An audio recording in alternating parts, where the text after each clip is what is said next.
Dan saya ingin menyapa sekali lagi Anda yang mengikuti ibadah lewat live streaming dimanapun Anda berada. Kita duduk di ruangan VIP yang sama, namanya hadirat Tuhan. Jadi izinkan Tuhan berbicara lewat firman-Nya, lalu menjamah melawat Anda sehingga kita bisa menyelesaikan kehendak dan rencana Tuhan. Bapak Ibu Saudara, sepanjang bulan Juli seluruh gereja Mawar Sharon mengangkat tema besar, yaitu menjadi rumah doa atau mencintai rumah Tuhan sebagai rumah doa bagi bangsa-bangsa. Kita meyakini bahwa Tuhan memanggil kita sebagai gereja. Gereja bukan hanya organisasi, gereja adalah setiap kita untuk kita menjadi rumah doa bagi bangsa-bangsa. Jadi begitu besar setiap visi dan kehendak Tuhan di dalam perjalanan kehidupan kita. Oleh karena itu saya beri judul khotbah saya demikian, Sarung Tangan Tuhan. Masih di dalam rangkaian tema besar mencintai rumah Tuhan. Bapak Ibu Saudara, kalau kita membeli sarung tangan itu diciptakan segambar dengan rupa tangan manusia, tangan kita. Kalau kita beli sarung tangan pasti ukuran jarinya berbeda. Ada jari jempolnya, lalu jari telunjuk, jari tengah, jari manis, jari kelingkingnya. Karena sarung tangan diciptakan segambar dengan rupa tangan manusia. Tapi sarung tangan apalah artinya? Sampai seseorang atau tangan manusia dimasukkan ke dalam sarung tangan tersebut. Lalu akhirnya manusia itu kita mengerjakan sesuatu dibantu dengan sarung tangan. Baru sarung tangan menjadi sesuatu yang berfungsi. Tanpa tangan manusia yang ada di dalamnya, sarung tangan hanya menjadi sesuatu yang useless, tidak berguna. Atau tidak maksimal di dalam kegunaannya. Dibutuhkan tangan manusia yang ada di dalamnya, kemudian mengerjakan sesuatu sehingga muncullah pekerjaan atau selesailah sebuah pekerjaan atau karya. Bukankah kita manusia diciptakan segambar dengan rupa Tuhan? Berarti diperlukan Tuhan yang hadir dalam hidup kita, lalu Dia yang menuntun, memimpin, menggerakkan kita sesuai dengan kehendaknya, barulah kita menjadi manusia yang betul-betul bermanfaat, berguna seperti kehendak Tuhan di dalam hidup kita. Tanpa Tuhan yang tinggal di dalam hidup kita sama seperti sarung tangan menjadi useless, tak berguna. Sampai ada tangan yang ada di dalam sarung tangan, sampai ada Tuhan di dalam hidup kita yang mengerjakan sesuai dengan kehendaknya, baru kita disebut sebagai manusia yang berguna, bukan useless tapi useful. Yang jadi pertanyaannya, kalau begitu apa yang Tuhan kehendaki? Supaya hidup kita itu betul-betul berguna. Hidup kita tidak menjadi sia-sia. Kita perhatikan langsung dari Alkitab kita, kitab Injil. Apa kata Yesus mengenai kehendaknya. Mari kita lihat Matius 9. Ayat 9 sampai ayat yang ke-13. Matius 9 ayat 9 sampai ayat 13. Setelah Yesus pergi dari situ, ia melihat seorang yang bernama Matius duduk di rumah cukai. Lalu ia berkata kepadanya, ikutlah aku. Maka berdirilah Matius lalu mengikut dia. Kemudian ketika Yesus makan di rumah Matius, datanglah banyak pemungut cukai dan orang berdosa dan makan bersama-sama dengan dia dan murid-muridnya. Pada waktu orang Farisi melihat hal itu, berkatalah mereka kepada murid-murid Yesus, mengapa gurumu makan bersama-sama dengan pemungut cukai dan orang berdosa? Yesus mendengarnya dan berkata, bukan orang sehat yang memerlukan tabib, tetapi orang sakit. Ayat 13, mari kita baca bersama-sama dengan suara keras, siap, 1, 2, 3. Jadi pergilah dan pelajarilah arti firman ini, yang ku kehendaki ialah belas kasihan dan bukan persembahan, karena aku datang bukan untuk memanggil orang benar, melainkan orang berdosa. Sama seperti sarung tangan perlu tangan manusia di dalamnya, hidup kita perlu Tuhan yang menciptakan kita, karena kita diciptakan segambar dan serupa dengan Dia. Apa yang jadi kehendaknya? Yesus berkata literal, Yesus berkata tersurat, bukan tersirat, bukan tersembunyi. Yesus berkata yang ku kehendaki ialah belas kasihan dan bukan persembahan. Apa itu belas kasihan? Kalau kita lihat seseorang, orang lain atau orang banyak menderita atau mengalami kesusahan, muncullah kira-kira 4 respon atau 4 sikap ini. Yang pertama adalah kita bisa merasa kasihan atau iba. Iba itu kita memiliki sedikit kemauan bertindak dan sedikit memahami kondisi orang lain. Iba itu atau kasihan, saya merasa iba untuk kamu. Tapi ada yang kedua yang lebih baik daripada kasihan yang namanya simpati. Apa itu simpati? Simpati sedikit penambahan kemauan untuk menolong orang lain dan memahami orang lain. Ketika kita simpati, kita bisa berkata, saya ikut merasakan untuk kamu. Tapi ada yang lebih baik daripada simpati, namanya empati. Apa itu empati? Empati adalah merasakan dengan kuat yang dialami orang lain dan menjadikan pergumulan orang lain juga seperti seolah-olah kita yang mengalami. Sehingga empati adalah saya merasakan bersama dengan kamu. Tapi Yesus gak main di level kasihan, gak main di level simpati, gak main di level empati. Yesus berkata yang kau kehendaki ialah belas kasihan, compassion. Apa belas kasihan? Belas kasihan adalah memahami dengan baik apa yang dialami orang lain dan bersedia bertindak menolong. Sehingga belas kasihan atau compassion adalah saya ada untuk menolong. Yesus kita di level belas kasihan. Yesus ingin level kita bukan hanya kasihan atau iba, bukan hanya simpati, bukan hanya empati, tapi punya belas kasihan. Kalau sekedar kasihan, contoh misalnya rekan kerja kita di kantor, mungkin anaknya atau pasangannya meninggal dunia, kita hanya ikut berduka saja, bahkan mungkin dari kejauhan karena kita merasa gak terlalu kenal dia. Tapi kalau kita simpati, mungkin kita mendekati, kita mencoba menghibur.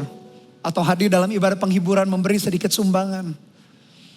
Tapi kalau empati, lebih lagi daripada simpati. Mungkin dari waktu ke waktu kita mencoba untuk menemani, menghibur. Tapi bukan hanya sebatas itu, Tuhan mau belas kasihan. Kalau belas kasihan itu dengan sebuah pengertian bahwa orang yang baru ditinggal, pergi, seseorang yang dicintai atau keluarga. Kita mendampingi di dalam masa-masa krisis dengan tujuan orang itu bisa pulih segera. Kemudian membangun kehidupannya kembali. Itu namanya baru compassion, belas kasihan. Dan itulah yang Yesus kehendaki dalam hidup kita. Saya beberapa minggu berturut-turut saya cerita kepada jemaat kalau jemaat ketika merenungkan firman ada ayat yang membuat kita tertarik, ini apa maksudnya? Saya kan sudah ajarin bahwa bagaimana cara kita mendapat jawaban, lihat ayat-ayat di atasnya atau ayat-ayat sesudahnya. Nah, mari kita lihat, perhatikan lebih lanjut kenapa Yesus berkata demikian mengenai belas kasihan. Kita lihat ayat sebelumnya kalau begitu. Kita ulangi melihat ayat yang ke-9 dari kitab Matius 9 ayat 9. Kembali kita membaca, saya bacakan. Setelah Yesus pergi dari situ, ia melihat seorang yang bernama Matius duduk di rumah cukai. Lalu ia berkata kepadanya, ikutlah aku. Maka berdirilah Matius lalu mengikut dia. Siapa yang menulis kitab Matius, Injil Matius? Ya Matius itu sendiri. Dia sedang bercerita mengenai dirinya. Kitab Injil kita, Matius, Markus, Lukas.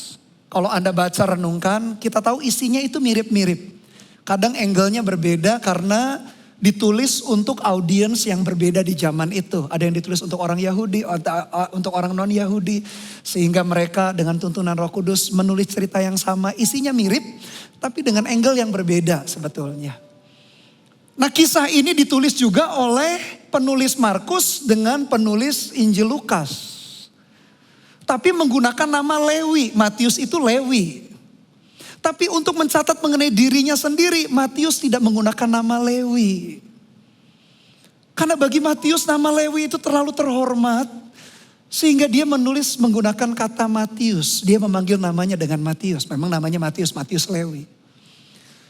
Nah, arti nama Matius adalah karunia Allah.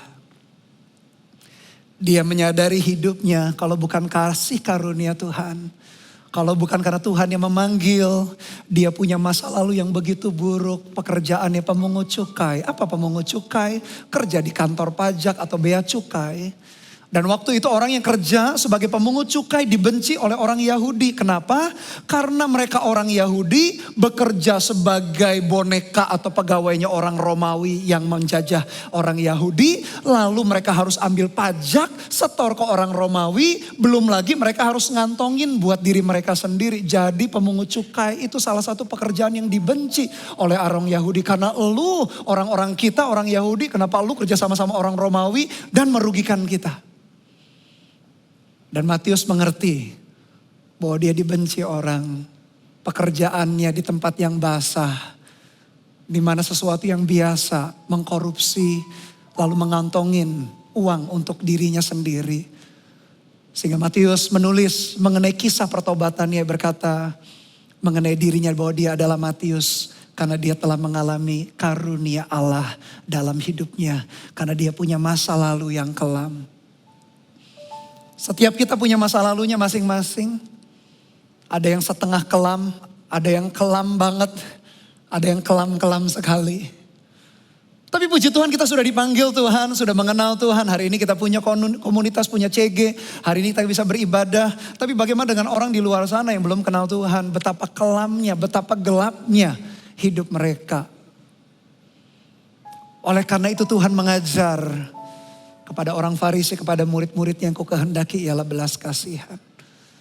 Setiap manusia membutuhkan Tuhan. Yang setuju katakan amin. Amin. Sama seperti kita butuh Tuhan. Kita mungkin punya masa lalu yang kelam. Seperti Matius. Dia menyebut dirinya, aku ini Matius. Aku ini hidupku karena kasih karunia Tuhan. Seorang teman saya punya saudara. Saudaranya ini punya masa kecil yang begitu tidak bahagia karena orang tuanya melakukan kekerasan atau seringkali membuli, bukan hanya dengan kata-kata, kadang memukul, menyiksa anak ini sejak kecil. Sehingga anak ini bertumbuh dengan sebuah kepahitan, kejengkelan terhadap orang tua. Saya diceritakan satu ketika namanya anak-anak lupa kerjakan PR. Ke sekolah, PR belum dikerjakan, gurunya negur, gurunya kasih tahu orang tuanya. Orang tuanya tahu, orang tuanya marah, anaknya pulang, anaknya diseret ke kamar mandi. Sebelum itu dipukul dulu pakai kemoceng gitu, pakai sula dengan rotan sehingga berbekas di kakinya baret-baret merah. Terus anaknya kan semakin nangis, namanya anak-anak disuruh dia makin nangis, ditarik rambutnya, dimasukkan kepalanya ke dalam bak yang penuh dengan air. Dia gak bisa nafas. Ditarik lagi, Pak ampun maaf. Ditenggelamkan lagi. Sehingga dia bertumbuh jadi anak yang begitu pahit dengan keluarga. Bertumbuh remaja jadi pemuda dengan kepahitan, kejengkelan. Mimpinya adalah aku akan balas dendam kepada orang tua. Lalu teman-temannya memperkenalkan di sebuah kelompok ilmu bela diri. Karena temannya bercerita, hebat loh. Di ilmu bela diri itu kalau dipukul gak sakit. Lalu dia terinspirasi dan tercetus ide bagaimana dia belajar bela diri hanya untuk membalas dendam. Hanya untuk menyakiti orang tua. Berulang kali dia diajak oleh teman-teman yang Kristen untuk datang ke gereja, diberitakan Injil tapi dia tolak. Kemudian di tengah-tengah pelajaran terakhir, gak tahu ilmunya apalah, tapi intinya adalah mereka kalau mau masuk di dalam mendapat ilmu terakhir, mereka harus berani bisa melawan ombak. Jadi mereka anak-anak dibawa ke pantai, agak ke tengah, mereka harus kuat di tengah ombak, begitulah caranya mereka mengajar. Dan entah gimana waktu itu cuaca gak bersahabat, ombak begitu besar. Dia bersama dengan 5 orang temannya, 4 temannya tewas tenggelam, dia sendiri yang selamat. Di tengah-tengah pelajaran terakhir ilmu, kalau mendapat kesaksian yang terakhir begitu kisahnya. Lalu di malam harinya dia tidur, di tengah-tengah dia tertidur, dia mendapat mimpi ada seorang pribadi yang begitu terang dengan tangan yang berlubang paku, kaki yang berlubang paku. Berkata satu kalimat ini, "Nak, aku mengasihimu." Di mimpi itu dia kaget, dia berkata, enggak ada orang yang cinta aku, enggak ada orang yang mengasihi aku. Siapa kamu? Lalu ketika dia berkata seperti itu, tiba-tiba ada seperti TV besar yang memutar film waktu dia masa kecil dengan begitu cepat. Disiksa, ditenggelamkan kepalanya ke air. Dan siksaan-siksaan lainnya membuat dia menjerit dalam mimpi itu. Dia berkata enggak ada seorang pun yang mencintai aku. Tapi kedua kalinya pribadi yang terang itu berkata, "Nak, aku mencintaimu." Hatinya mulai luluh. Dan perkataan ketiga berkata, "Nak, aku mencintaimu." Dalam mimpi itu dia menangis sejadi-jadinya. Disitulah hatinya mulai terbuka, dia kaget, dia bangun dari mimpi. Ternyata dia ketika bangun dia pun dalam kondisi menangis. Kemudian akhirnya dia ketemu dengan sahabat-sahabat yang mengajak dia ke gereja, beritakan Injil. Singkat cerita dia kenal Tuhan, berubah hidupnya. Dan mimpinya dulu mau balas dendam dirubah. Mimpinya justru mau mencintai keluarganya, mengampuni orang tuanya. Bapak Ibu Saudara, setiap kita punya masa kelam, kita punya masa lalu. Kita membutuhkan Tuhan Yesus. Puji Tuhan kalau kita mengenal Tuhan hari ini, tapi Tuhan juga mau kita supaya kita punya belas kasihan bagi orang-orang di sekeliling kita. Oleh karena itu Matius berkata, aku ini Matius pemungut cukai, hanya karena kasih karunia Allah. Dia tak menyebut dirinya dengan Lewi, karena dia tahu masa lalunya. Ayat yang ke-10, mari kita perhatikan apa yang terjadi ketika Matius mengambil keputusan mengikut Yesus. Ayat yang ke-10, kemudian ketika Yesus makan di rumah Matius, datanglah banyak pemungut cukai dan orang berdosa dan makan bersama-sama dengan dia dan murid-muridnya. Gak lama setelah Matius mengalami perjumpaan dengan Yesus, dengan Kristus, encounter with Christ, hidupnya berubah. Orang yang mengalami perjumpaan dengan Kristus, pasti mulutnya gak pernah tinggal diam, kakinya gak tinggal tenang. Dia pengen cerita soal Tuhan Yesus kepada orang lain. Yang paham katakan amin. Amin Bapak Ibu Saudara. Kalau kita pergi ke restoran baru, restoran itu harganya murah, porsinya banyak, pelayanannya memuaskan. Kita datang lagi gak besoknya ke restoran itu atau beberapa hari kemudian? Pasti datang lagi. Bahkan bukan hanya datang lagi, kita tak segan-segan cerita ke teman kita. Kemarin kita baru makan ke restoran yang baru, harganya murah, porsinya banyak, pelayanannya keren. Wifi-nya 5G sudah. Wah, kita dengan bangganya cerita ke orang lain. Atau kalau kita pakai produk, barang atau jasa apapun, kita mengalami experience yang menyenangkan. Harganya terjangkau, experience-nya baik, tak segan-segan kita bercerita.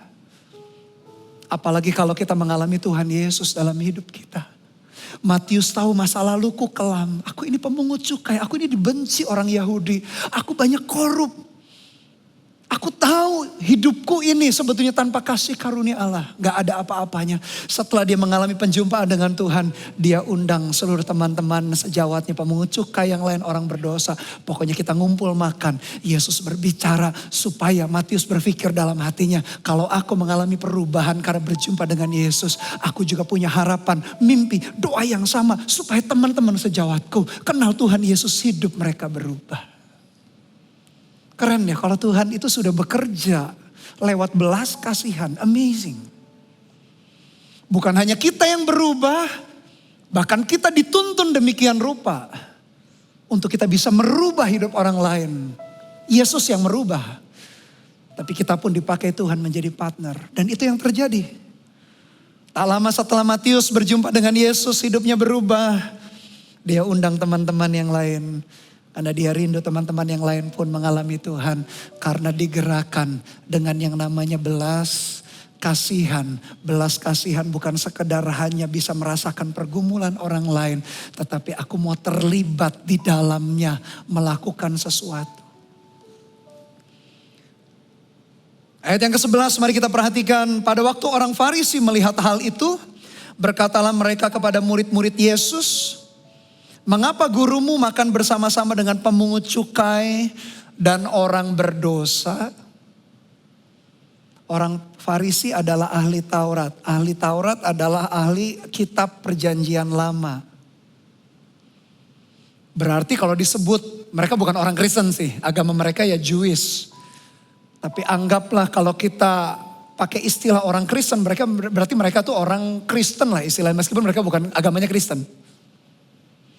Tapi maksudnya kenal lah Taurat, perjanjian lama terutama.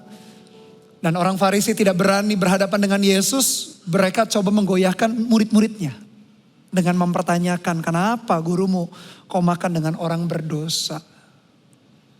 Dari ayat 11 kita bisa belajar mengenai kekristenan. Perhatikan yang pertama, menjadi orang Kristen bukanlah sekedar melakukan rutinitas agamawi. Meskipun ada kegiatan agama yang kita lakukan. Ibadah kita bisa termasuk kegiatan agamawi. CG yang kita lakukan, saat teduh kita, yaitu kegiatan-kegiatan yang bisa orang sebut sebagai kegiatan agamawi. Tapi kekristenan bukan hanya itu.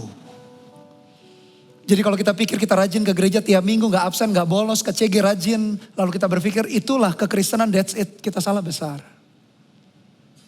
Karena orang Farisi pun melakukan rutinitas agamawinya bahkan lebih tekun daripada kita orang Kristen. Karena orang Kristen seringkali pakai alasan karena kasih karunia Tuhan sehingga banyak excuse.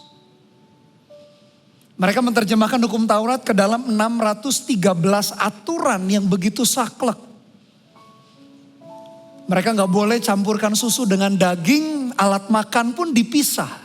Kalau ada ke restoran orang Yahudi, pagi hari kita sarapan biasanya susu roti, gak akan pernah kita temukan daging bersama dengan susu. Karena mereka lakukan hukum Taurat betul-betul letterlek. Bahkan setiap kali orang Yahudi mau masak di restoran yang halal buat mereka, namanya kosher, itu gak sembarangan orang bisa nyalakan kompor. Perlu imam yang nyalakan kompor, rabi yang nyalakan kompor. Bayangin nyalakan kompor aja gak boleh pembantu kita. Padahal cuma ceklek. Kalau kita berpikir kekristenan hanya kegiatan agamawi, hanya that's it, berhenti sampai di situ. Meskipun ada memang kegiatan agamawi kita salah besar. Yang kedua, kekristenan bukanlah berfokus pada kesalehan diri sendiri. Yang penting gua selamat, yang penting gua diberkati, yang penting gua kenal Tuhan, yang penting gua rajin ke gereja. Bukan hanya itu, atau bahkan yang ketiga, kekristenan bukanlah jalan mencari keuntungan melalui pelayanan atau status agama. Ada orang yang mau jadi orang Kristen ke gereja supaya dapat jodoh.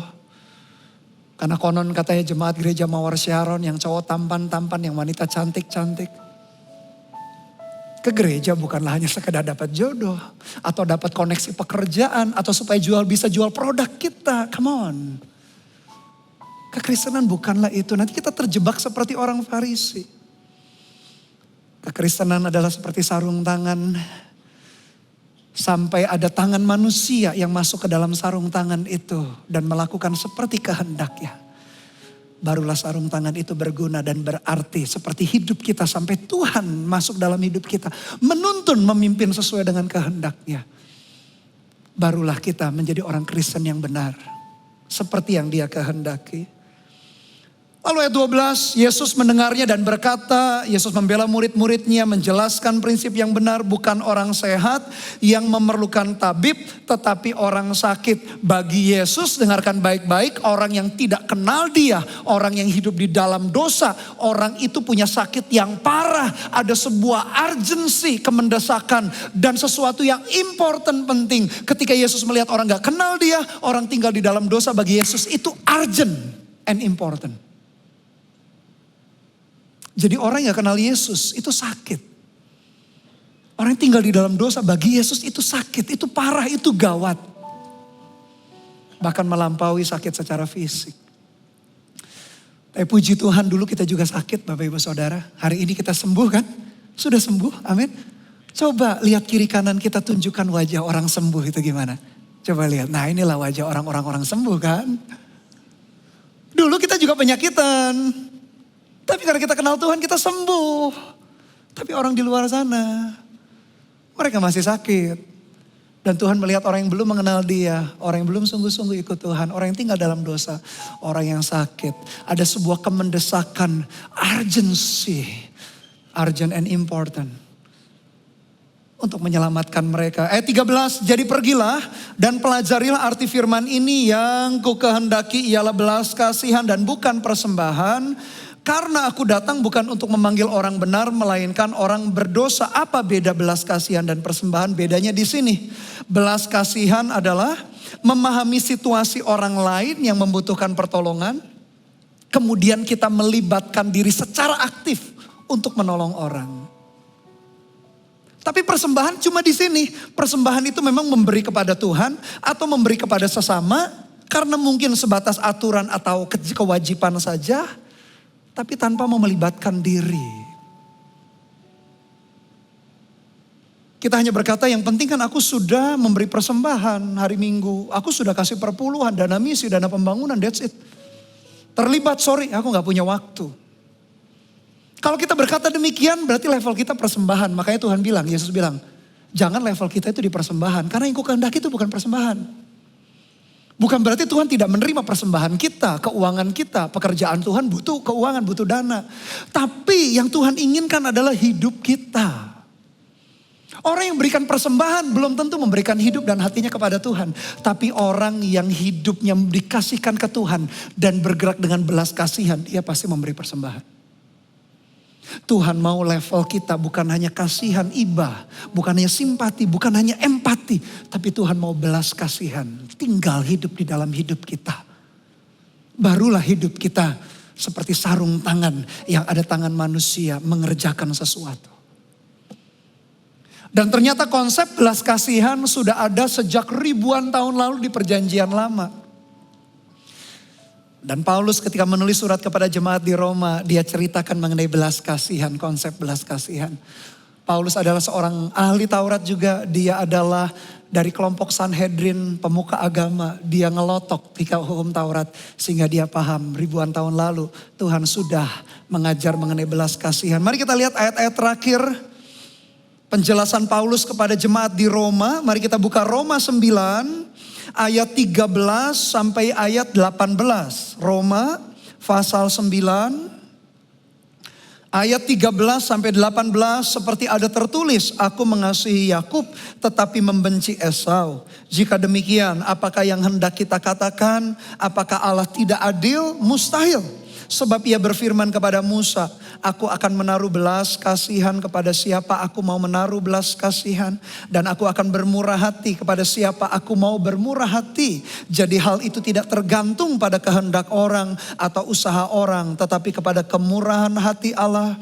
Sebab kitab suci berkata kepada Firaun, itulah sebabnya aku membangkitkan engkau. Yaitu supaya aku memperlihatkan kuasaku di dalam engkau. Dan supaya namaku dimasyurkan di seluruh bumi. 18 perhatikan, jadi ia menaruh belas kasihan kepada siapa yang dikehendakinya dan ia menegarkan hati siapa yang dikehendakinya.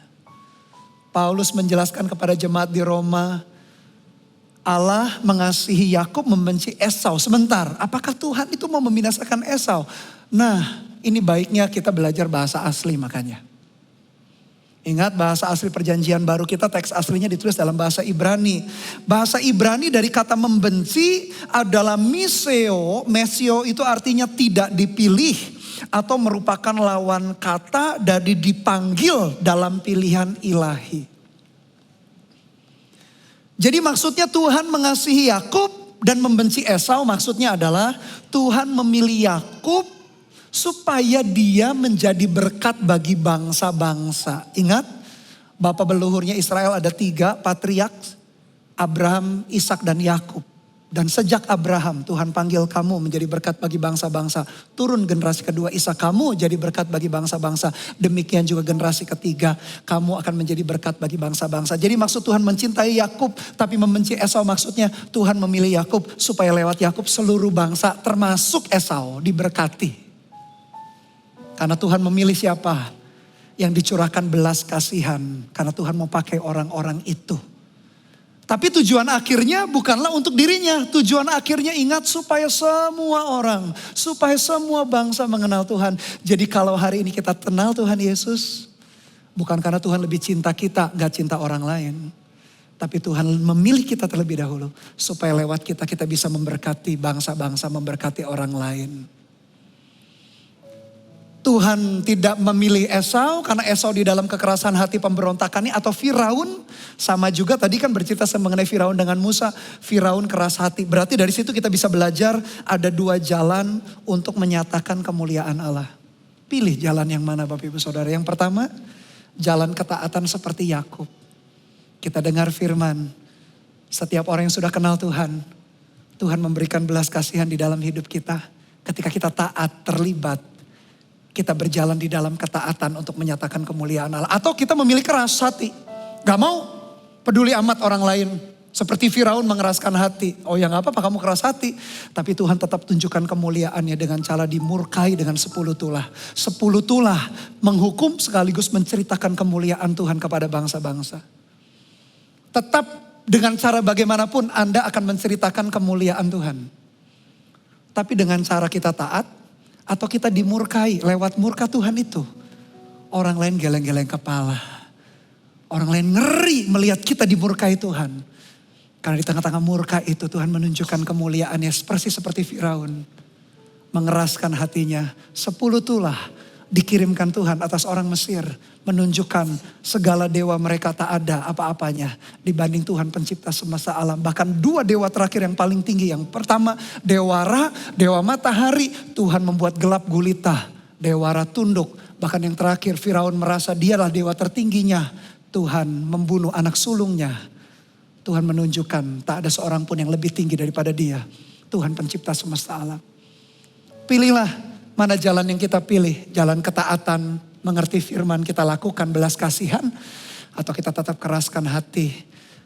Kita memberontak dengan Tuhan sehingga murka Tuhan turun. Dan tetap itu pun menceritakan kemuliaan Tuhan.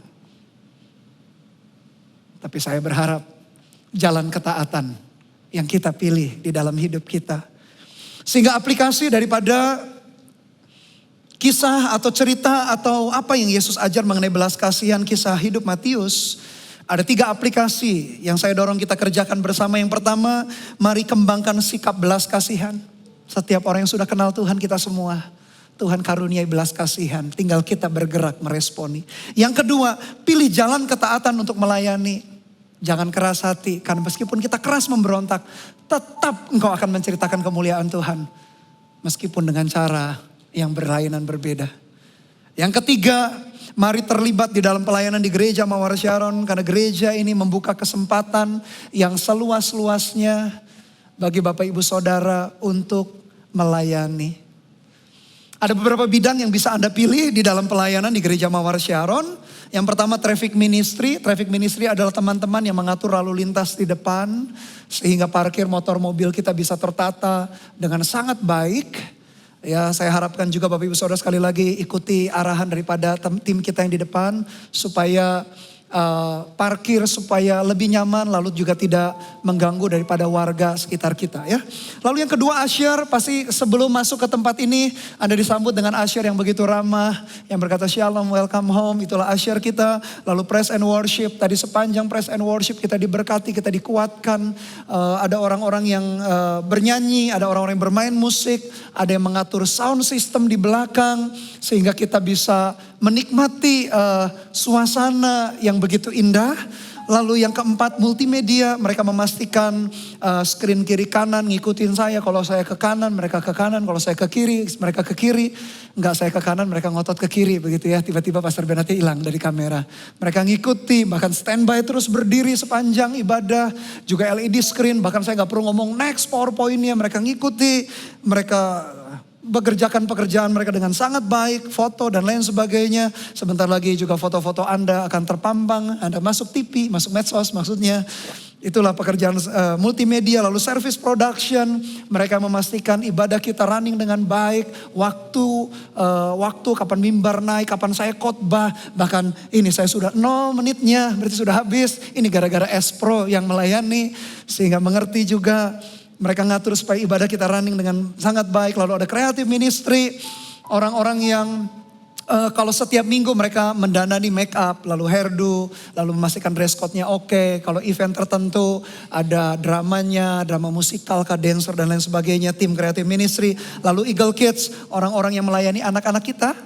Karena berbarengan dengan kita ibadah orang dewasa, anak-anak kita pun dilayani oleh kakak-kakak Eagle Kids. Lalu prayer, bahkan sepanjang ibadah ini berlangsung ada orang-orang yang berdoa bagi kita. Supaya tak seorang pun terlewat dari lawatan Tuhan. Data ministry memastikan kursi mana yang kosong, mana yang penuh. Yang duduk pria atau wanita, mereka tahu semua. Sehingga jemaat bisa duduk dengan nyaman. Lalu juga nanti data ministry biasanya membantu di dalam pendaftaran dan lain sebagainya di meja resepsionis di front desk di depan. Lalu FLC adalah pelayanan dari kelahiran sampai kematian. Mereka yang melayani segala sesuatu dengan baik. General Affair memastikan fasilitas gedung, AC-nya, lantainya, fasilitas umumnya terkondisikan dengan baik. Lalu communication, medsos, media sosial. Kalau Bapak Ibu Saudara punya talenta di sini buat konten, buat caption, lalu kemudian edit video, lalu edit untuk gambar, foto. Silahkan ada join juga di communication, medsos salah satu pelayanannya. Lalu edukasi, ada MSJ supaya kita bisa terus bertumbuh sesuai dengan level kerohanian kita. Jadi untuk running Gereja Mawar Sharon, bahkan untuk running setiap kali ibadah ratusan orang terlibat. Dan saya dorong Bapak Ibu Saudara yang belum melayani maupun pemimpin-pemimpin CG yang baru melayani di CG, saya dorong Anda juga melayani di ibadah karena kita perlu banyak orang, ya. Nah, bagaimana caranya? Nanti Anda datang hari ini secara onsite jam 4 sore, ada yang namanya Servolution Expo. Apa itu? Nanti semua departemen akan membuka booth pendaftarannya di seluruh main hall, nanti dipenuhi oleh booth-booth kita. Anda datang on time jam 4 karena akan ada acaranya, akan ada nyanyian sebentar, lalu firman dari saya sedikit, lalu kemudian penjelasan pelayanan, lalu kemudian Anda bisa kenali pelayanan-pelayanan sesuai dengan departemen yang ada. Dan akan dilakukan secara onsite hari ini jam 4 sore. Saya tunggu Anda untuk hadir dan mari kita melayani bersama-sama karena Tuhan merindukan supaya kita dipenuhi belas kasihan. Sama seperti sarung tangan, tanpa tangan manusia yang dimasukkan ke dalamnya tak akan berguna. Demikian hidup kita sampai Tuhan memimpin hidup kita dan mengerjakan kehendaknya. Barulah hidup kita tak pernah sia-sia. Yang setuju kasih tepuk tangan sekali lagi bagi Tuhan kita. Puji Tuhan, haleluya. Mari kita tundukkan kepala.